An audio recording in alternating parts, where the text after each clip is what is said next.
Visually, this drum is a win. Sonically, it's a fail.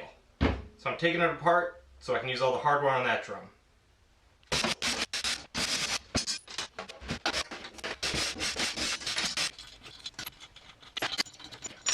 The reason this drum sounds horrible is due to my inability to shape smooth bearing edges and snare beds. They were roughly shaped with an angle grinder, but that leaves a lot of jagged cuts and a flat spot on the top. I can't really go with an offset 45-degree bearing edge because it leaves the edge too brittle, so I was going to try a round over. Hand sanding does nothing. Drum sander on a Dremel also does nothing. Die grinder on the Dremel does okay, but anytime you hit a small pebble or aggregate, it just blows a big chunk out of the edge. Also, due to the aggregate, when drilling the hardware, if you'd hit a pebble inside, your drill bit would wander. I do have a second casting which I made with zero aggregate. It was actually sifted out, and it looks a lot better. So I may revisit this idea in the future, but for now I'm moving on.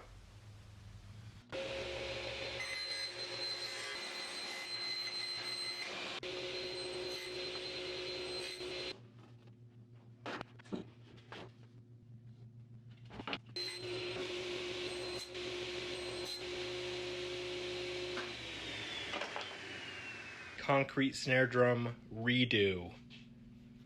Starts with making molds out of the sonotubes or cardboard tubes. And in my region, I couldn't find 14-inch tubes. You can get them at Menards, but they don't ship. Lowe's sells 12-inch Sakrete.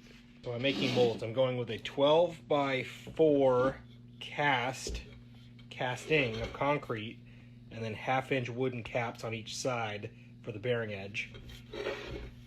This was the last attempt over a year ago. You can see some major flaws from the mix being too dry. So you gotta go with a wetter mix, pour it down into the mold. For comparison, this is the best casting I ever made. It's 10-inch by 4. And then this was the actual shell used for the submission to the Quikrete contest. Oops. Where I tried to actually cut the bearing edges into the concrete with a grinder and files, and the aggregate just flies out. You can't get a good sharp edge. At least I couldn't. So my goal today is to make 2 forms, get them glued down to melamine, and get them poured. Got my outside form using the plywood drum shell, inside form using the less than ideal casting, still works, and then the stock removed from the inside bit gets ripped in half. You can use that as a mending plate, temporary mending plate over the seams. I'm going to use hot glue.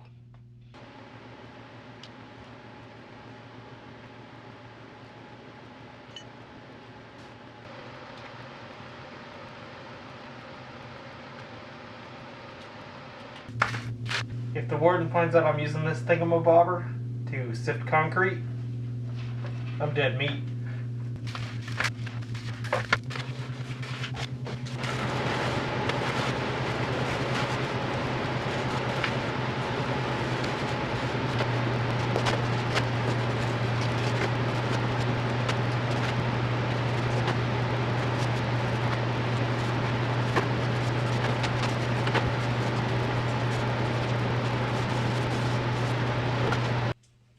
I got 2 of these bad boys cast. It was a freaking nightmare.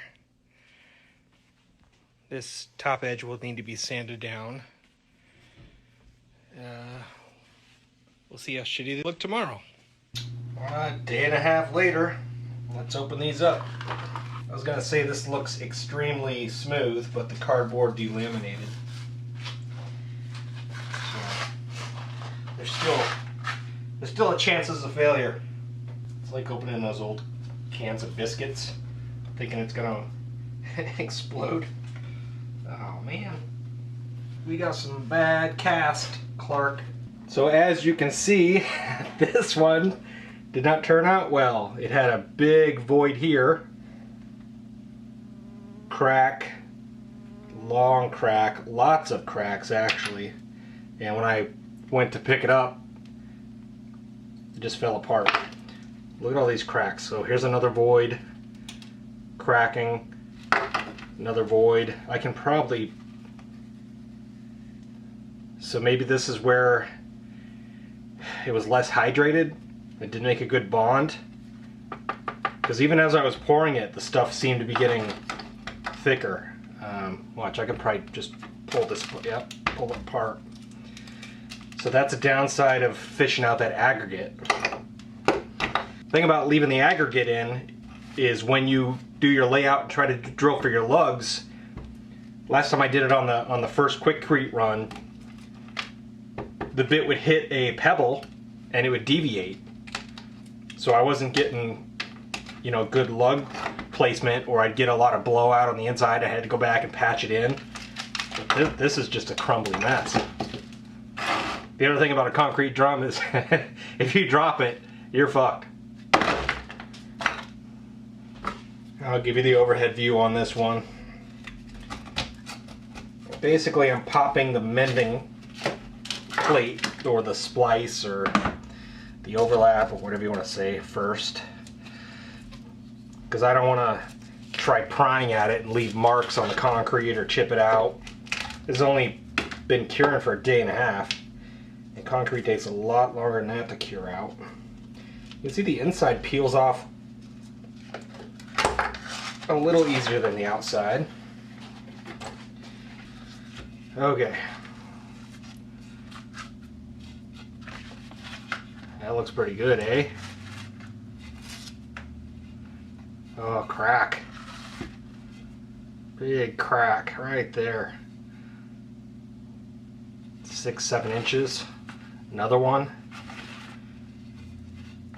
Another one. And they're going with the grain of the cardboard. Huh. This ridge sands right off with 80 grit. So, should I be worried about that?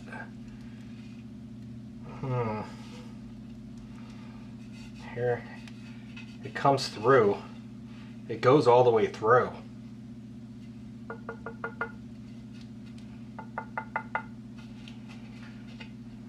It's the best we got.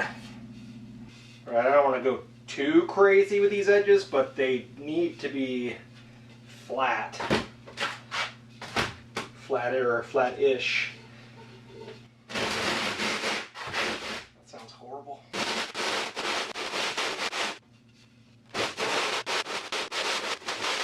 That should do for now. Hey.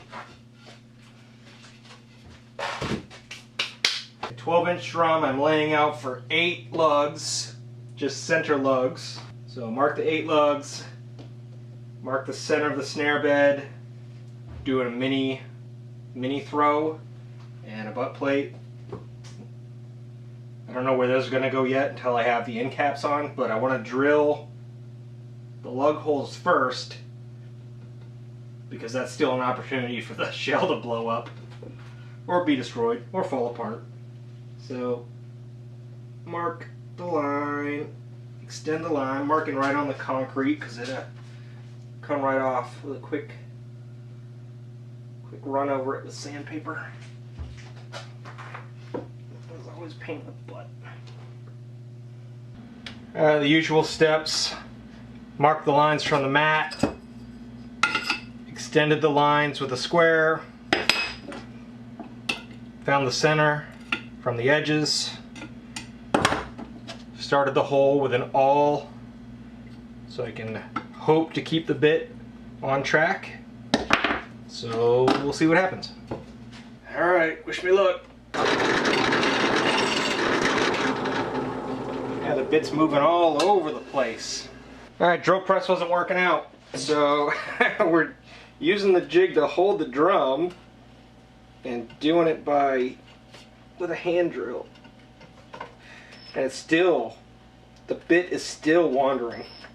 And I switched out the bit from a masonry to this tile bit, concrete tile bit. I probably didn't pull focus, but what are you gonna do? I'm busy trying not to destroy this drum. It's blowing it out, baby.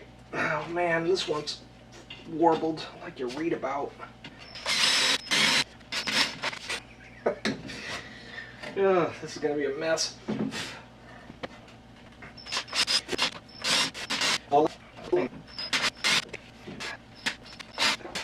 You can see that the holes aren't bang on. The bit did wander. They're kind of warbled. This one's actually at a frickin' angle, so I'm gonna have to try to straighten that out.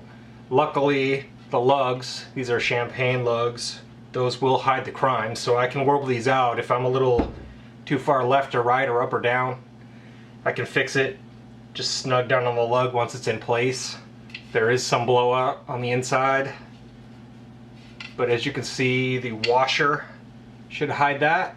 These are the same lugs I used on the first version, and they did start to get rusty being in place just for a couple months because the concrete's still curing out, you know, for several months. All right, we'll see where she goes.